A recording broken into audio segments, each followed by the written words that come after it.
జిల్లా పాలమనేరు నియోజకవర్గంలో పర్యటించిన మాజీ మంత్రి అమర్నాథ్ రెడ్డి. చిత్తూరు జిల్లా పాలమనేరు నియోజకవర్గంలో వీకోట మండలంలో పర్యటించిన మాజీ మంత్రి అమర్నాథ్ రెడ్డి. మాజీ మంత్రి అమర్నాథ్ రెడ్డి బాబు షూరిటీ భవిష్యత్తుకు గ్యారంటీ కార్యక్రమంలో భాగంగా ఇంటింటికి వెళ్లి తెలుగుదేశం పార్టీ యొక్క ఆవశ్యకతను గురించి వివరించారు. ఈ కార్యక్రమంలో తెలుగుదేశం పార్టీ సీనియర్ నాయకులు రామచంద్ర నాయుడు, చౌడప్ప, మండల పార్టీ అధ్యక్షులు రంగనాథ్, ప్రధాన కార్యదర్శి ఈశ్వర్ గౌడ్ తదితరులు పాల్గొన్నారు. వచ్చే ఎన్నికల్లో చంద్రబాబు నాయుడిని సీఎం చేసేందుకు ప్రతి ఒక్కరం కంకణబద్దులమై టీడీపీని గెలిపించుకోవాలని ఈ సందర్భంగా వారు కోరారు. బ్రహ్మాండంగా పలికినటువంటి స్వాగతానికి మనస్ఫూర్తిగా మీకు అందరికీ కూడా చేతులెత్తి నమస్కారం తెలియజేసుకుంటున్నాను. ఇప్పుడే గ్రామం గురించి కోదండరెడ్డి 2-3 విషయాలు చెప్పినాడు. ఈ గ్రామానికి గుర్తింపు వచ్చిందే తెలుగుదేశం పార్టీ ప్రభుత్వం వచ్చిన తర్వాత. నందమూరి తారక రామారావు గారు పార్టీ పెట్టిన తర్వాతనే జౌరుపల్లి అనేటువంటి గ్రామానికి ముఖ్యంగా అభివృద్ధి సంక్షేమ కార్యక్రమాలు పరిచయం చేసిందే తెలుగుదేశం పార్టీ ప్రభుత్వం అని చెప్పి సందర్భంగా తెలియజేస్తా ఉన్నా. అప్పుడే చెప్పాడు కొన్ని. ఈ గ్రామానికి నీళ్లు ఇచ్చింది, రోడ్లు వేసింది, అంగన్వాడీ బిల్డింగ్ కట్టింది, స్కూల్ బిల్డింగ్ కట్టింది, హౌసింగ్ ఇచ్చింది, ఈ రూల్లో ఎల్ఈడి లైట్లు వేసింది. అన్ని కూడా తెలుగుదేశం పార్టీ ప్రభుత్వమే. అదే విధంగా ఎప్పటి నుంచినో జౌరుపల్లి గ్రామంలో ఎప్పుడొచ్చి ఈ రథం దగ్గర మాకు అన్ని ఉన్నాయి. కుప్పం రోడ్లో నుంచి జౌరుపల్లి రోడ్లకు మాత్రం గుంతల్లో నడిచిన వల్ల ఆడెప్పుడు కూడా మాకు సక్రమంగా రోడ్డు లేదు, గుంతల్లో వస్తా ఉన్నామని చెప్పిన మాట వాస్తవమే. నేను మంత్రిగా ఉండింది 22 నెలలు.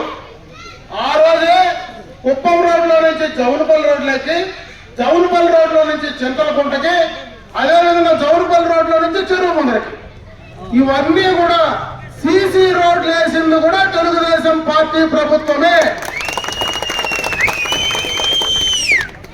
మొత్తం ఒకటి 2 కోట్ల చిల్లర, 1,72,00,000.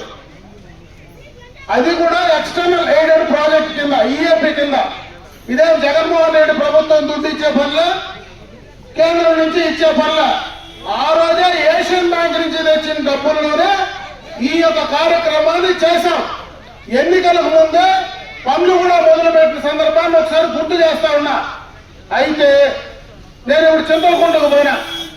చింతలకుంటలో ఎవరు అడిగిరి ఈ రోడ్లు ఏందో వీళ్ళు వచ్చినాక వేస్తా ఉన్నారు అని. వీళ్ళు వచ్చినాక వేసేది కాదు, వీళ్ళు వచ్చినాక దాన్ని చెడగొట్టకుండా ఉంటే సంతోషమే. దానికి ఉదాహరణ కూడా చెప్తా. మీ హై స్కూలే కాంపౌండ్ వాళ్ళు కడితేమా తోసేసిరా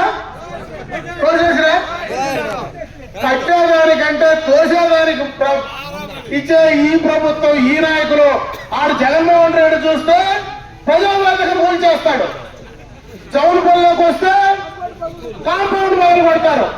మళ్ళా చింతలకుంటకి నేను వేసిన, చెరువు ముందరకు నేను వేసిన అని చెప్పుకునేటువంటి దౌర్భాగ్య పరిస్థితుల్లో వీళ్ళుంటే వీళ్ళు ఏమనాలని అడుగుతా ఉన్నా.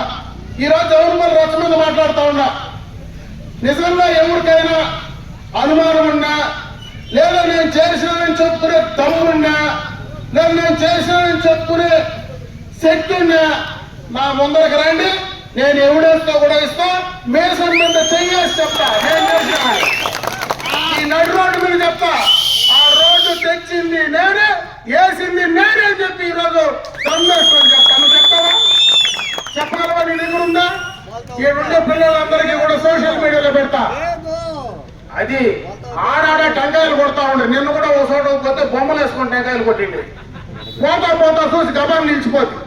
ఇదే నా రోడ్డుకి బొమ్మలు వేసుకొని టెంకాయలు కొట్టినారని అప్పుడే పిలిచి ఆ ఊర్లో కూడా అమ్మ బొమ్మల వరకునే ఫలితము పనిచేసింది నేను, పేర్లు వేసుకుంటా ఉండేది వాళ్ళ తల్లి, వాళ్ళ విజ్ఞప్తి వదిలిపెడతా ఉండే, వాళ్ళకి అది ఉందో లేదో అని చెప్పేసా. చేసినప్పుడు చెప్పుకునేటువంటి శక్తి, దమ్ము, ఆ ధైర్యం చేసినోడికే ఉంటుంది. కానీ చేయనోడు ఊరికే మాటలు చెప్పేవాడికి ఎట్లుంటుంది అని చెప్పి సందర్భంగా తెలియజేసుకుంటా ఉండా. ఇకపోతే ఈ ప్రభుత్వం చేసే పనులు అప్పుడే కోదండరెడ్డి చెప్పారు. ఒకటే పని, పనులు చేసేదానికంటే ఎవడన్నా నా మాటతో మాట్లాడితే నీ కార్డు పెరికేస్తా, నీ పెన్షన్ పెరికేస్తా, నీ భూమి పెరికేస్తా, లేదంటే మీ అన్నదమ్ముడు కొట్లాట పెడతా, పోలీస్ స్టేషన్ పిలుచుకుపోతా, పోలీసు వాళ్ళకి చెప్పి నీ మీద కేసు పెట్టిస్తా అని చెప్పేది తప్పించి ఈ గ్రామంలో 2 కార్డులు తీసిద్దామే, ఈ గ్రామంలో 2 పనులు చేద్దామే, ఈ గ్రామంలో ఏదన్నా భూమి తగలారు ఉంటే సెటిల్ చేద్దామే, లేదా ఎవరన్నా ఇసుక తోలకుండా ఉంటే ఆపేద్దామే అనే పనిలే. వీళ్ళు చేసే తప్పుడు పనులు, తప్పుడు విధానాలతోనే ఈ రోజు ఈ ప్రభుత్వం పతనమయ్యే పరిస్థితికి వచ్చిందని చెప్పి సందర్భంగా తెలియజేసుకుంటా ఉన్నా. దానికి ఉదాహరణ 2019కు ముందు ఎన్నికల్లో జగన్మోహన్ రెడ్డికి పనిచేసినటువంటి ప్రశాంత్ కిషోర్ ఈ పనికిరాని వాడికి నేను ఆ రోజు అధికారం ఇచ్చిన, ఈ రాష్ట్రానికి నేను అన్యాయం చేసిన నిజమైన నాయకుడు చంద్రబాబు నాయుడే. నేను అందుకే చంద్రబాబు నాయుడు దగ్గరికి పోయి నేను ఈ రోజు ఈ రాష్ట్రానికి చేసినటువంటి అన్యాయానికి, తప్పులకు నేను మళ్ళా ఈయన గెలిపించి ఆ కుర్చీలో నేను కూర్చోబెడతానని చెప్పి ఆయన నుంచి వచ్చినటువంటి సందర్భాన్ని ఉదాహరణ నేను గుర్తు చేస్తా ఉన్నా. అంటే ఆ రకమైనటువంటి పరిస్థితి ఈరోజు రాష్ట్రంలో ఉంది. అందరూ కూడా కాసుకొని ఉన్నారు, ఉద్యోగస్తులు కాసుకొని ఉన్నారు, వ్యాపారస్తులు కాసుకొని ఉన్నారు, రైతులు కాసుకొని ఉన్నారు, ఎస్సీ ఎస్టీ బీసీ మైనారిటీలు కాసుకొని ఉన్నారు, యువకులు కాసుకొని ఉన్నారు. అందరూ కూడా ఎప్పుడు ఈ ప్రభుత్వాన్ని జగన్మోహన్ రెడ్డిని ఇంటికి పంపించాలా, ఎప్పుడు ఈ రాష్ట్రానికి పట్టినటువంటి శని వదిలించుకోవాలా అని చెప్పే పరిస్థితిలో ఉంది. ఖచ్చితంగా రేపు ఎన్నికల్లో తెలుగుదేశం పార్టీ విజయం ఖాయం. చంద్రబాబు నాయుడు గారు 2024లో ముఖ్యమంత్రిగా ప్రమాణ స్వీకారం చేసేది ఖచ్చితంగా ఖాయం.